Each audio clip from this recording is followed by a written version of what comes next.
जय हिंद। आज हम लोग बायोलॉजी देख रहे थे। कोशिका आज पढ़ेंगे।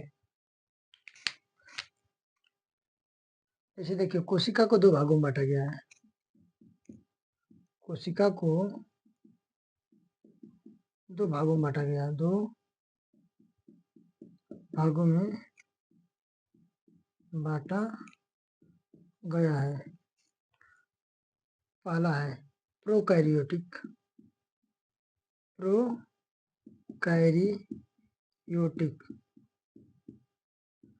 दूसरा है यूकैरियोटिक।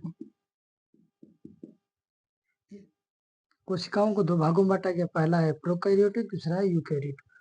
प्रोकैरियोटिक उन कोशिकाओं को कहते हैं जिनको हम नंगी आंखों से नहीं देख सकते हैं। यूकैरियोटिक उन कोशिकाओं को कहते हैं जिनको हम नंगी आंखों से देख सकते हैं। जैसे हम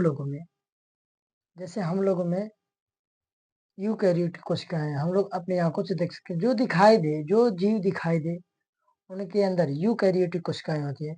और जो जीव दिखाई ना दे, उन्हें प्रोकैरियोटिक कोशिका कहते हैं। जैसे छोटे छोटे जीव जो नंगी आंखों से दिखाई ना दे, तो उन्हें प्रोकैरियोटिक। जो दिखाई दे उन्हें यूकैरियोटिक कहते हैं। अब देखिए, कोशिका के अंदर कई चीजें होती हैं। जैसे देखिए, mitochondria, vacuoles, Golgi body, centrosome, endoplasmic reticulum, ribosome, nucleus, lysosome. अब कोशिका के अंदर पेड़ पौधों की कोशिका भित्ति। पेड़ पौधों की बाहरी दीवार को कोशिका भित्ति कहते हैं। पेड़ पौधों की बाहरी दीवार को कोशिका भित्ति कहते हैं। यह सेल्यूलोज की बनी होती है। पेड़ पौधों के कोशिका के बाहरी जो छाल होती है उसे सेल्यूलोज कहते हैं। इससे कई चीज बनते हैं। जैसे देखिए, नोट, कपड़ा।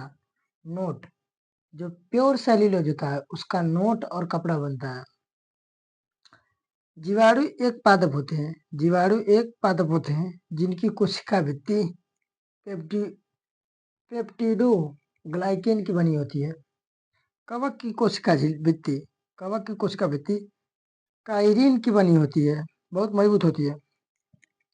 अब हम लोग की कोशिका झिल्ली, सेल मेम्ब्रेन, यह जंतु तथा पादप दोनों में पाया जाता है। हम लोग की जो कोशिका होती है इस पे झिल्ली लगी रहती है, जिसको हम लोग कहते हैं कोशिका झिल्ली या सेल मेम्ब्रेन। या इस पे झिल्ली लगी रहती है जो अर्धपारगम में होती है। यह जंतु तथा पादप दोनों में पाया जाता है। यह अर्धपारगम में होती है और कोशिका के अंदर सभी अंगों को रक्षा प्रदान करती है।